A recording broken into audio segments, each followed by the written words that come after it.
Dollar ಎದುರು ರೂಪಾಯಿ ಮೌಲ್ಯ ಕುಸಿತ ಆಗಿರೋದ್ರಿಂದ ಸಹಜವಾಗಿಯೇ ಇದೀಗ BMRCLಗೆ ಹೊರೆ ಆಗ್ತಾ ಇದೆ. ತಮ್ಮ ಸಾಲವನ್ನು ರೂಪಾಯಿ ಅಂದರೆ ಡಾಲರ್ ಮುಖಾಂತರ ತೀರಿಸಬೇಕಾಗಿರೋದ್ರಿಂದ ಈ ಹಿಂದೆ ಸಾಲ ತೆಗೆದುಕೊಂಡ ಸಂದರ್ಭದಲ್ಲಿ $1ಗೆ $75 ಕೊಡಬೇಕಾಗಿದ್ದರೆ ಇವತ್ತು $95 ಇದೆ. ಈ ಬಗ್ಗೆ ಮಾತನಾಡೋದಕ್ಕೆ ನಮ್ಮ ಜೊತೆ ಮೆಟ್ರೋ ಪ್ರಯಾಣಿಕರ ಸಂಘದ ಸಹ ಸಂಚಾಲಕರಾಗಿರುವಂತಹ ರಾಜೇಶ್ ಇದ್ದಾರೆ. ಅವ್ರು ಮಾತನಾಡಿಸ್ಕೊಂಡು ಹೋಗೋಣ.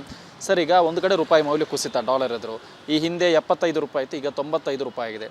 ಇದನ್ನು ಮೆಟ್ರೋ ಪ್ರಯಾಣಿಕರ ಸಂಘ ನೀವು ಯಾವ ರೀತಿ ನೋಡ್ತೀರಿ ಅಂತ? ಸರ್, ಮೊದಲನೇದಾಗಿ ಒಂದು ಮೆಟ್ರೋ ಬಂದು ಸಾರ್ವಜನಿಕ ಸಾರಿಗೆ, ಇದು ಪಬ್ಲಿಕ್ ಟ್ರಾನ್ಸ್ಪೋರ್ಟು. ಸೊ ಇಲ್ಲಿ ಲಾಭನಷ್ಟದ್ದು ಬರೋದೇ ಇಲ್ಲ, ಜನಗಳ ಮೇಲೆ ಹಾಕಬಾರ್ದು ಏನು ಸರ್ಕಾರಗಳು.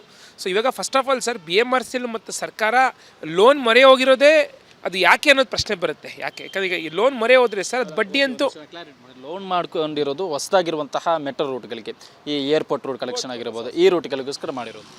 ಸರ್, ನಾವು ಹೇಳ್ತಿದ್ದು ಇಷ್ಟೇ ಸರ್. ಇವಾಗಂದರೆ ಲೋನೇ ಪ್ರಾಬ್ಲಮ್. ಯಾಕಂದರೆ ಲೋನ್ ನಮ್ಗೆ ಗೊತ್ತು, ಅದು ಬಡ್ಡಿ ಏರ್ತಾನೇ ಹೋಗುತ್ತೆ. ಆ ಬಡ್ಡಿನ ಏನಾಗುತ್ತೆ, ಒಂದು ಜನಗಳ ಮೇಲೆ ಟ್ರಾನ್ಸ್ಫರ್ ಮಾಡಬಾರ್ದು, ಅದು ಸರ್ಕಾರದ ತಲೆನೋವು.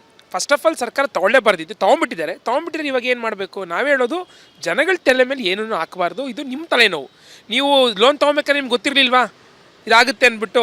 ಇವಾಗ ಎಕ್ಸ್ಪರ್ಟ್ಸ್ ಇದ್ದಾರೆ, ಫೈನಾನ್ಷಿಯಲ್ ಎಕ್ಸ್ಪರ್ಟ್ಸ್ ಇದ್ದಾರೆ, ನೀವೆಲ್ಲ ಯೋಚನೆ ಮಾಡಿ ತೊಗೊಂಡಿರ್ತೀರ ಲೋನ್ನ. ಸೊ ನಾವು ಹೇಳೋದು ಸರ್, ಯಾವುದೇ ಕಾರಣಕ್ಕೂ ಇದ್ರನ್ನ ಹೊರೆನ ನಾವು ಜನಗಳ ಮೇಲೆ ಹಾಕಬಾರ್ದು. ಈಗಾಗಲೇ ಮೆಟ್ರೋ ದುಬಾರಿ ಆಗಿದೆ, ಈಗಾಗಲೇ ತುಂಬಾ ಕಲೆಕ್ಟ್ ಮಾಡ್ತಾ ಇದ್ದಾರೆ. ಈಗ ನೋಡಿ sir, first of all non fare revenue ಜನ್ರೇಷನ್ನ ಮಾಡೇ ಇಲ್ಲ ಮೆಟ್ರೋದವರು. ಅಂದರೆ ಇವಾಗ ಏನು, ನೀವು ಡೆಲ್ಲಿ ಮೆಟ್ರೋ, ಬೇರೆ ಮೆಟ್ರೋ ನೋಡಿದ್ರೆ ಅವರು ಟಿಕೆಟ್ ಬಿಟ್ಟು ಬೇರೆ ಥರ ರೆವಿನ್ಯೂ ಜನ್ರೇಟ್ ಮಾಡ್ತಾರೆ. ಇವಾಗ ಅಡ್ವರ್ಟೈಸ್ಮೆಂಟ್ ಬೋರ್ಡ್ ಇರ್ಬೋದು, ಶಾಪ್ಗಳಿಗೆ ರೆಂಟ್ ಕೊಡ್ಬೋದಿರ್ಬೋದು, ಲೀಸ್ ಕೊಡ್ಬೋದಿರ್ಬೋದು, ಸ್ಟೇಷನ್ಗೆ ಬೇರೆ ಹೆಸರು ಕೊಡೋದಿರ್ಬೋದು, ಇದೆಲ್ಲ ಮಾಡಿ ರೆವಿನ್ಯೂ ಜನ್ರೇಟ್ ಮಾಡ್ತಾರೆ. ನಮ್ಮ ಮೆಟ್ರೋದವರು BMRCL ಅವರು ಈಗ ಜನಗಳ ತಲೆ ಮೇಲೆ ಬೆಲೆ ಏರಿಕೆ ಹಾಕಿದ್ಮೇಲೆ ಇವಾಗ ನಾನ್ ಫೇರ್ ರೆವೆನ್ಯೂನ ಜನ್ರೇಟ್ ಮಾಡೋಕ್ಕೆ ಶುರು ಮಾಡಿದ್ದಾರೆ. ನಾವು ಹೇಳೋದು ಸರ್, ಇದನ್ನು ಮೊದಲೇ ಮಾಡಬೇಕು.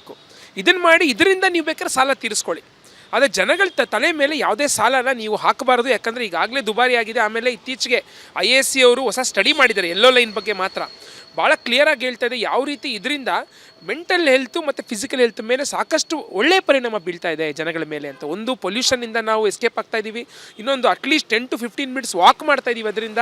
ಅದಕ್ಕಿಂತ ಎಲ್ಲದಕ್ಕೆ ಹೆಚ್ಚಾಗಿ ಸರ್, ಪಬ್ಲಿಕ್ ಟ್ರಾನ್ಸ್ಪೋರ್ಟು ಅದು ಜೀವಾಳ, ಒಂದು ಸಮಾಜದ ಜೀವಾಳ. ಅದರಿಂದ ಸಾಕಷ್ಟು ಬೆನಿಫಿಟ್ಸ್ ಇದೆ.